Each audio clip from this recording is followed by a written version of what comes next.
سلام دوستان نهایت عزیز، خدا کنه خوب و صحتمند باشین. انشالله امروز برتان در این سلاید بعض چیزا هست، بعضی کلمات یا بعضی کلمات کلیدی JDBC است که اونا رو برتان تشریح میکنم. مثلا کامپوننتس هستن، کامپوننت های مختلف JDBC است که انشالله برتان توضیح میکنم. بیاین که اول بفهمیم JDBC چی است. ما یک سلاید کوچک به شما ترتیب دادیم. JDBC قبلا هم برتان یادآور شده، مخفف جاوا دیتابیس کانکتیویتی است. یک تکنولوژی است جاوا را به دیتابیس وصل میکنم. خب این اصلا یک API است جاوا که با وسیله از این ما و شما از دیتابیس میتونیم دیتا را فچ بکنیم، اپدیت کنیم، دیلیت کنیم. این تمام تغییرات که ما و شما مستقیم در دیتابیس میریم میتونیم از طریق JDBC هم در دیتابیس هم تغییرات بریم. خب کارهایی که ما و شما توسط JDBC میکنیم، اول ما و شما میتونیم به دیتابیس یک کانکشن داشته باشیم، یعنی وصل شویم به دیتابیس. بعدا بتانیم که کوریز مختلف که ما و شما در هر دیتابیس باشه، چی MySQL باشه، اوراکل باشه، سایبیس باشه یا هر دیتابیس دیگه که بوده باشه، با او ما و شما بتانیم کوری های مختلف در اونجا اکزیکیوت بکنیم.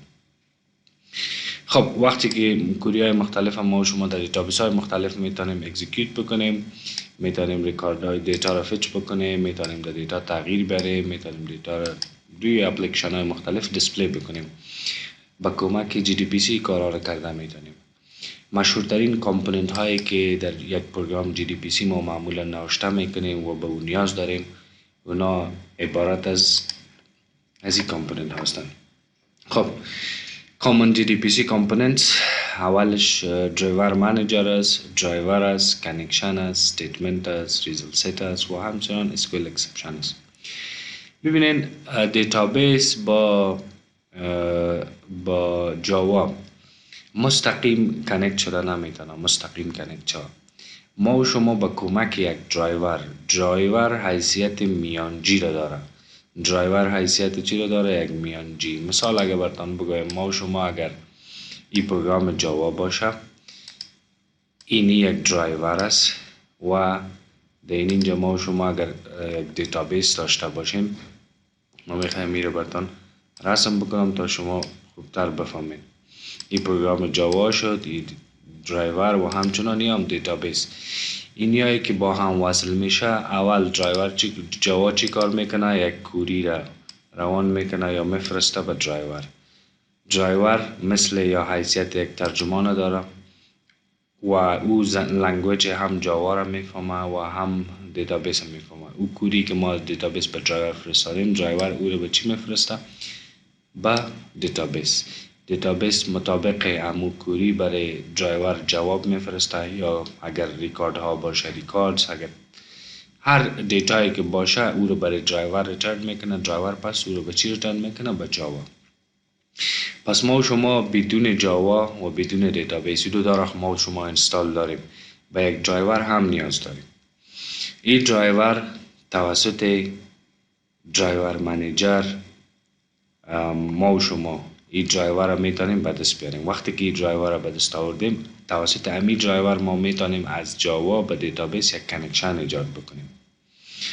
درایور شما میشناسین. وقتی کامپیوتر شما مثلا نو ویندوز میکنین، شاید مانیتور از کار نمیکنه، شاید بعض وقت کیبورد و ماوسش کار نمیکنه، نیاز است که شما درایورایش انستال کنین. یا یک پرینتر اگر شما به کامپیوتر وصل میکنین، بار اول کار نمیکنه، بعد یک درایور برش انستال کنین. یک فایل است، درست؟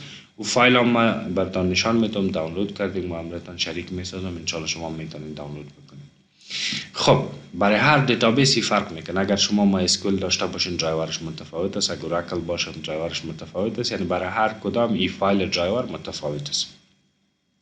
خب درایور هم در اینجا ما شما شناختیم. کانکشن چی است؟ کانکشن کانکت کردن جاوا با دیتابیس. صحیح؟ یک آبجکت است در اصل و وظیفه‌اش است که ما و شما یک دیتابیس هم با جاوا وصل میکنیم. ما و شما در یک پروگرام میتونیم چندین دیتابیس هم وصل بکنیم. مثلا اگر من اینجا MySQL داشته باشم، اینجا ما اوراکل داشته باشم، اینجا سایبیس داشته باشم، PostgreSQL، MongoDB، به این شکل ما اگر چندین دانه هم داشته باشیم، میتونیم توسط چندین کانکشن یک کانکشن برای هر دیتابیس داشته باشیم تا بتونیم در اون دیتا ریتریو بکنیم، دیتا دیش انسرت بکنیم در هر دیتابیس جداگانه. توسط کانکشن این کار کرده میتونیم. توسط استیتمنت ما و شما توسط استیتمنت میتونیم یک کوری بسازیم. کوری که ما شما در دیتابیس معمولا نوشته میکنیم select star from یا از یک تیبل یا insert into یک تیبل نوشته میکنیم ولی هایش میدیم. به این شکل ما و شما توسط استیتمنت آبجکت میتونیم یک SQL کوری را بسازیم در جاوا و او را توسط آبجکت کانکشن روان بکنیم به دیتابیس و در دیتابیس میتونه او تغییرات بیاره و او تغییراتی که آورده شدی پس داده میشه به درایور پس برای ما و شما در جاوا میده. این وظیفه چی است؟ استیتمنت است. خب توسط استیتمنت چیزی که ریترن میشه، مثلا ما و شما یک کوری رن میکنیم. مثال ما یک تیبل دارم امپلایز، من نوشته میکنم select star from employees، تمام ریکارد هایی که در تیبل امپلایز است بر ما داده میشه. صحیح؟ یعنی کوری را دیزاین کردم، توسط استیتمنت روان کردم به درایور فرستاد به دیتابیس و در دیتابیس تمام ریکاردها در ریکارد بوده در تیبل، در ریکارد فیت شد، فرستاده شد به درایور میفرسته به چی؟ درایور میفرسته به جاوا. وقتی که به جاوا فرستاد، در جاوا ما و شما او ریکاردها را در ریکارد در چی ذخیره کرده میتونیم؟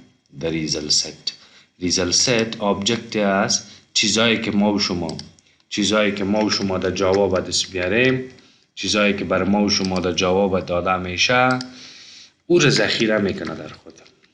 ریزل ست وظیفه‌اش است چیزایی که بر ما و شما داده میشه او را در خود چه میکنه؟ ذخیره میکنه. چیزی که از دیتابیس بر ما و شما داده میشه او را در خود ذخیره میکنه. این وظیفه ریزل ست است. هر چیزی که ریترن میکنه، تعداد ریکاردهایی که ریترن میشه او بر ما در اینجا در ریزل ست ذخیره کرده میتونیم. ریزل ست وظیفه‌اش است که دیتایی که از دیتابیس بر ما ریتریو میشه در خود ذخیره بکنه و بعد اون دیتا را ما و شما استفاده کنیم، در جاوا او را استفاده کنیم. خب این چی است؟ SQL exception او وقت استفاده میشه که اگر یا مثلا در کانکشن کدام مشکل به، مثلا ما و شما URL درست نداده باشیم، یوزرنیم دیتابیس، پسورد دیتابیس درست نداده باشیم، یا استیتمنت مثلا ما و شما کدام کوری را اشتباه سینتکسش اشتباه نوشته کرده باشیم، از لحاظ دیتابیس اگر در دیتابیس کدام ایرر رخ میده توسط SQL exception در جواب ما و شما نشان داده میشه. برای امی ویدیو همقدر کافی است. انشالله در ویدیو دیگه باقی مانده بحث میکنیم. تشکر.